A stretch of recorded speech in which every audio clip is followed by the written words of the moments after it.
Buenos días, mi nombre es Melissa Marín y el día de hoy voy a estar presentándoles una revisión bibliográfica sobre el aislamiento y reencuentro de microorganismos productores de enzimas. Esta revisión fue realizada por Andrea Calderón, María Fernanda Sanguino, Ángel Villazón y mi persona. Continuando esta revisión, observaremos una serie de información enfocada más que todo en las enzimas, cómo se clasifican, cómo es su aislamiento, cómo es su selección en los microorganismos de interés biotecnológico, ya que muchos de estos microorganismos son de gran aporte para la producción de enzimas. Además de técnicas para determinar su crecimiento microbiano, cómo es el proceso de producción de enzimas a nivel industrial.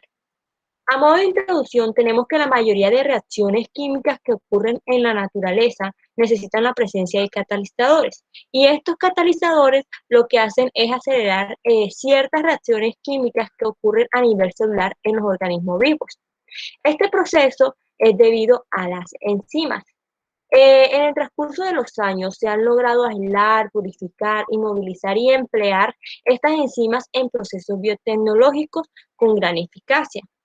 Y todo esto lo vemos a nivel industrial, por ejemplo, en los procesos de panificación o fermentación. Igualmente se ha hecho necesario el uso de ciertos microorganismos productores de este metabolito de interés, aislarlo, evaluarlo, tanto su crecimiento como su actividad enzimática. Ya continuando, podemos observar que gran parte de la eficacia de estas enzimas es debido a su estructura. En esta estructura vamos a encontrar el centro de cada proceso bioquímico. Aquí es donde van a interaccionar miles de reacciones consecutivas para procesos como es la catálisis. Dentro de las estructuras de las enzimas podemos encontrar también estructuras básicas de las proteínas, las cuales son 4 estructuras elementales. La estructura primaria consiste en la unión secuencial de aminoácidos por enlaces peptídicos. Entonces vamos a tener un grupo carboxilo de un aminoácido en el cual este grupo se va a unir con el grupo amino del siguiente aminoácido. Esto lo hacen a través de los enlaces peptídicos. Luego sigue la estructura secundaria, donde básicamente ocurre el plegamiento de la cadena polipeptídica, la cual adopta gracias a la formación de puentes de hidrógenos entre los átomos que forman el enlace peptídico. Por último, tenemos la estructura terciaria, que es la estructura plegada y más completa en 3 dimensiones de la cadena polipeptídica, que a diferencia de la estructura secundaria, esta contiene mayor parte de las proteínas específica de cada molécula y ella va a determinar como la función de esta proteína.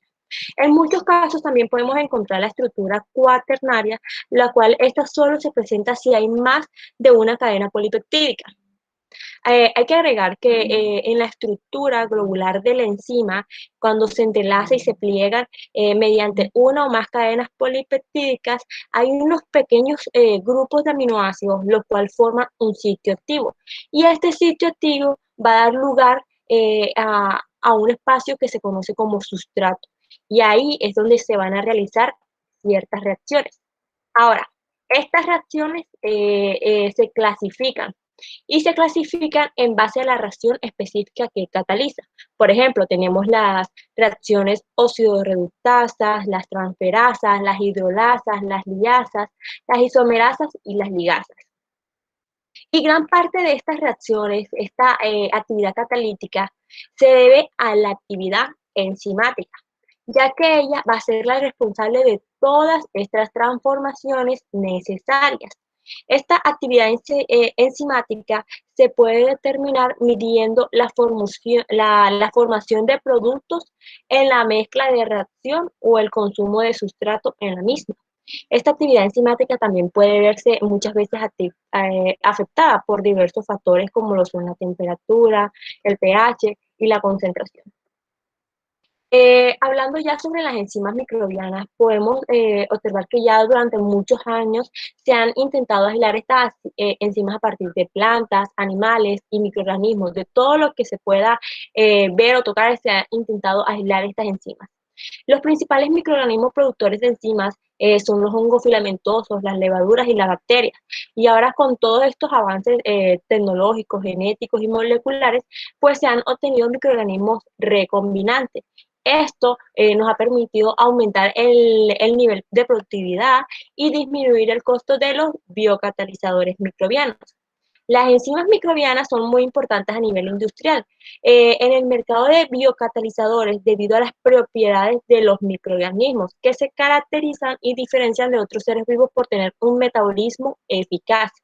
Es un metabolismo sencillo y fácilmente modificable. Es por eso que se considera un microorganismo simple, económico y eficaz. Ya respecto al aislamiento de microorganismos productores de enzimas, pues siempre están, como siempre sabemos que siempre están en busca de nuevos metabolitos, los científicos han explorado ambientes extremos con el fin de aislar más microorganismos con ese producto metabólico de interés. La metodología que normalmente emplean para este aislamiento es preparar una muestra, ya sea bien macerándola o diluyéndola, y luego se diluye su sobrenadante a través de diluciones y posteriormente luego se hace siembras del producto de las diluciones en medios de cultivos. De ahí el microorganismo de colonias separadas y se almacenan los cultivos puros. Ya para su proceso de selección de microorganismos, ahí se realiza un proceso de screening. Este proceso es el proceso de detención y aislamiento de microorganismos de interés industrial por medio de procedimientos selectivos en poblaciones complejas. Se trata de detectar y seleccionar los microorganismos potencialmente útiles. Existen un screening primario y un screening secundario. El primario es el que ya yo les comenté anteriormente, que en este van a detectar y seleccionar los microorganismos potencialmente útiles. ¿Y cómo lo hacen? A través de medios selectivos, los cuales tienen inhibidores para microorganismos que no deseamos. También tienen en cuenta parámetros como lo que es la fuente de carbono, lo que es el nitrógeno que emplea el microorganismo, su respiración, su temperatura, el pH, todo esto se tiene en cuenta para la selección del microorganismo. Luego ocurre el screening secundario, el cual se realiza con base en los microorganismos anteriormente seleccionados. Aquí lo que se hace es que se separan los microorganismos que tienen ese interés potencial y se mejoran esas cepas seleccionadas. Ahora, a la hora de seleccionar esos microorganismos productores de enzimas, este proceso se le van a agregar sustratos en el medio de cultivo para así evaluar su producción de enzimas. Ya casi terminando, tenemos la evaluación de crecimiento, el cual sabemos que en esta evaluación es el aumento de una población de una especie microbiana en un medio de cultivo. Entonces lo que se hace es evidenciar cuánto crece ese medio de esa población microbiana mediante una curva que es una gráfica de crecimiento.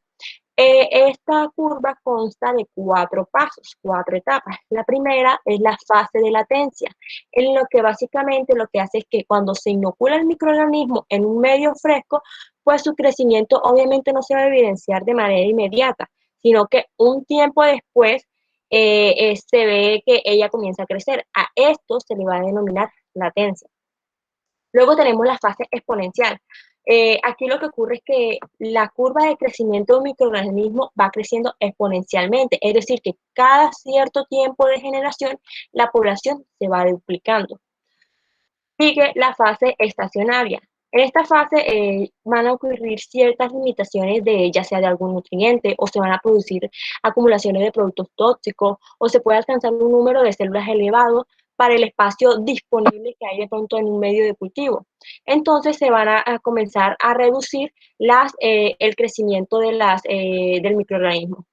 Por último, tenemos la fase de muerte, que esta ocurre una vez terminada la fase estacionaria, las cuales las células van a comenzar a disminuir poco a poco, y cuando esto ya comienza a ocurrir es que se le denomina fase de muerte.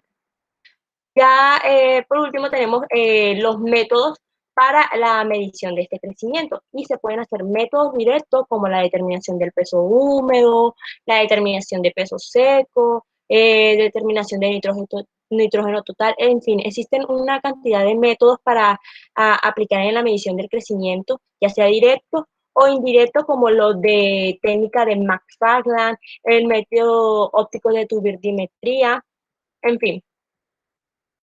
Más abajo podemos observar que tenemos la producción biotecnológica de enzimas microbianas. Esta producción lo que hace es que se deben tener en cuenta diversos factores. Uno de ellos es la escala en la que se trabaja. Por ejemplo, si trabajamos a nivel de laboratorio, se van a obtener enzimas específicas o a nivel industrial para la producción de enzimas de uso masivo. Otro factor que se requiere es la pureza. A mayor pureza requerida, mayor será el costo y el número de operaciones del proceso, ya que ciertos productos pues requieren de alta pureza como son los de grado farmacéutico.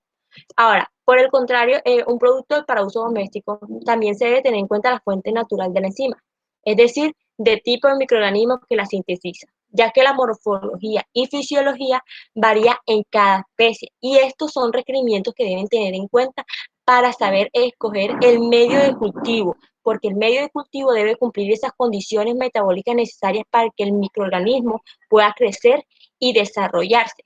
Además, también hay que tener en cuenta la técnica de siembra que se va a utilizar. Y por último, pero no menos importante, es de vital importancia también conocer si la enzima que se va a producir es una enzima intracelular o una enzima extracelular. Pues de esto dependen las operaciones que conforman el proceso. Y como bien sabemos, un proceso consta de ciertas etapas.